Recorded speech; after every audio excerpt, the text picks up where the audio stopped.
اور میں نے کچھ عرصہ پہلے ایک وظیفہ بتایا تھا کہ اپنے والد یا والدہ کے میلے کپڑے اپنے ہاتھوں سے دھوئیں، اور جب اپنے ہاتھوں سے باپ کے میلے کپڑے دھو چکے ہیں تو پھر انہی ہاتھوں کو پھیلائیں، یا اللہ تیری رضا کے لیے میں نے یہ کپڑے دھوئے ہیں، میری دعا کو قبول فرما لے۔ ویسے گھروں میں بیٹیاں کپڑے دھو دیتی ہیں، شہروں میں نوکرانیاں لوگوں نے رکھی ہوئی ہیں، وہ کپڑے دھو دیتی ہیں۔ آپ بطور وظیفہ خود اپنے ہاتھوں سے اپنے والدین کے کپڑے دھوئیں، اور اپنے ہاتھوں سے والدین کے کپڑے دھو کے پھر دعا کریں، اللہ دعا کو قبول فرما لے گا۔ یہ بھی دعا کی قبولیت کے وظائف میں سے، اور بہت سارے وظائف ہیں۔ تو جو قبولیت کا وقت ہے اگر اس میں دعا مانگیں تو دعا ارشاد فرمایا ثم ذکر الرجل یطیل السفر اشعث اغبر، ایک بندہ سفر کر رہا ہے، طویل سفر، لمبا سفر، پراگندہ حال، چہرے پہ کپڑوں پہ گرد و غبار پڑی ہوئی ہے، یمد یدیہ الی السماء، اور اس نے اپنے ہاتھ آسمان کی طرف اٹھائے ہوئے ہیں، یا رب یا رب، مسافر بھی ہے، وطن سے دور ہے، یطیل السفر، لمبا سفر کر رہا ہے، پردیس میں ہے، اشعث اغبر، گرد و غبار ہے چہرے پہ، پریشان حال ہے، آسمان کی طرف ہاتھ اٹھاتا ہے، یا رب صدائیں دے رہا ہے۔ میرے آقا کریم فرماتے ہیں لیکن حالت یہ ہے وَمَطْعَمُهُ حَرَامٌ وَمَشْرَبُهُ حَرَامٌ وَمَلْبَسُهُ حَرَامٌ وَغُذِّيَ بِالْحَرَامِ كَيْفَ يُسْتَجَابُ لِذَلِكَ، فرمایا اس کا کھانا بھی حرام، اس کا پینا بھی حرام، اس کا لباس بھی حرام، غذا بھی حرام کی کھا رہا ہے، کیف یستجاب لذالک، تو پھر ایسے بندے کی دعا کیسے قبول ہوگی؟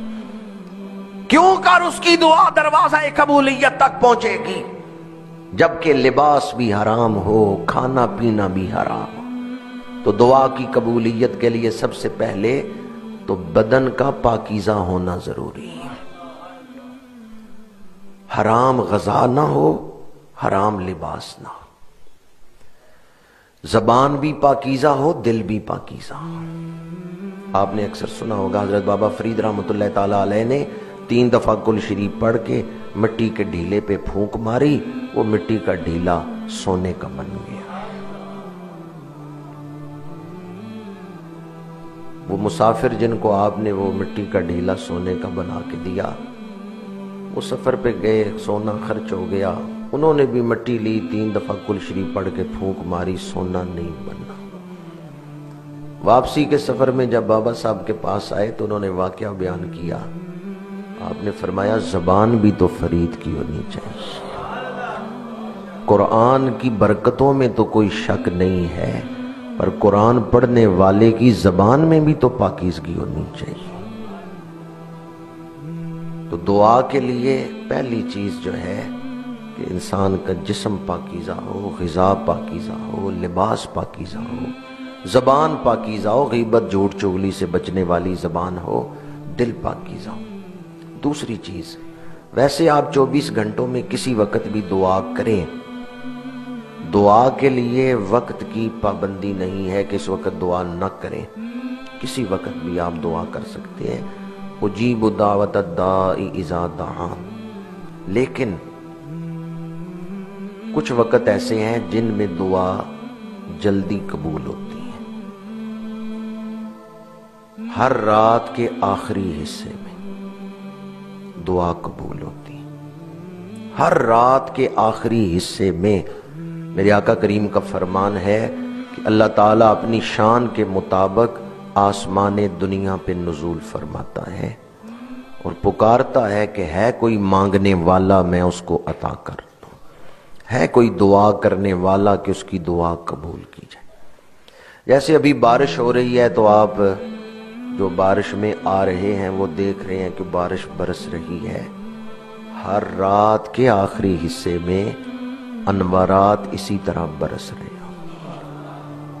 ہر رات کے آخری حصے میں انوارات کی بارش ہو رہی ہوتی، اس لیے رات کے آخری حصے کو، آخری وقت کو ضائع نہ کریں، وہ دعا کی قبولیت کا وقت ہے۔ حضرت یعقوب علیہ السلام کے پاس آپ کے بیٹے آئے جنہوں نے حضرت یوسف علیہ السلام پہ ظلم کیا تھا، انہیں احساس ہوا کہ ہم نے گناہ کیا ہے، غلطی ہوئی ہے، تو حضرت یعقوب علیہ السلام سے عرض کرتے ہیں ابا جان آپ ہمارے لیے دعا فرمائیں، ہمارے لیے بخشش طلب کریں، اللہ ہمیں معاف کر دے۔ تو حضرت یعقوب علیہ السلام نے فرمایا کہ میں ان قریب تمہارے لیے دعا کروں گا۔ اس وقت فوراً آپ نے دعا نہیں کی، بلکہ رات کے آخری حصے میں اٹھ کے پھر آپ نے دعا فرمائی۔ تو ہر رات کا آخری حصہ جو ہے یہ دعا کی قبولیت کا وقت ہے۔ دوسرا وقت قبولیت کا، جمعۃ المبارک کے دن کوئی ایک گھڑی ایسی ہے جس میں دعا قبول ہوتی ہے، یا تو دو خطبوں کے درمیان یا عصر اور مغرب کے درمیان۔ اس لیے جب دو خطبے ہوتے ہیں تو بڑی احتیاط سے، ادب سے سننے چاہیے، اور دو خطبوں کے درمیانی جو وقت ہے وہ قبولیت کا وقت ہے، یا پھر عصر سے مغرب، جمعۃ المبارک کے دن عصر سے مغرب تک کا جو وقت ہے اس کو ضائع نہ کریں، درود شریف پڑھیں، آیت کریمہ پڑھیں، لا الہ الا انت سبحانک انی کنت من الظالمین۔ حضرت یونس علیہ السلام نے یہی وظیفہ کیا تھا، اللہ نے ان کی دعا کو قبول فرما لیا، لا الہ الا انت سبحانک انی کنت من الظالمین۔ عصر کے بعد یہ وظیفہ، جمعۃ المبارک کے دن عصر کے بعد یہ وظیفہ پڑھیں اور دعا کریں، یا اللہ جس طرح انہیں مچھلی کے پیٹ سے تو نے کنارے پہ ڈال دیا تھا، جن حالات کے پیٹ میں میں ہوں، جو حالات میرے لیے مچھلی کا پیٹ بنے ہوئے ہیں کہ میں ان میں قید ہو چکا ہوں، یا اللہ مجھے بھی ان سے نجات عطا فرما۔ تو قبولیت کے وقت میں دعا کی جائے تو دعا جلدی قبول ہو جاتی ہے۔ جب بارش ہو رہی ہو یہ بھی دعا کی قبولیت کا وقت ہوتا ہے۔ صدقہ دینے کے بعد دعا کریں، جو ہی آپ نے صدقہ دیا اس وقت دعا کریں، یہ دعا کی قبولیت کا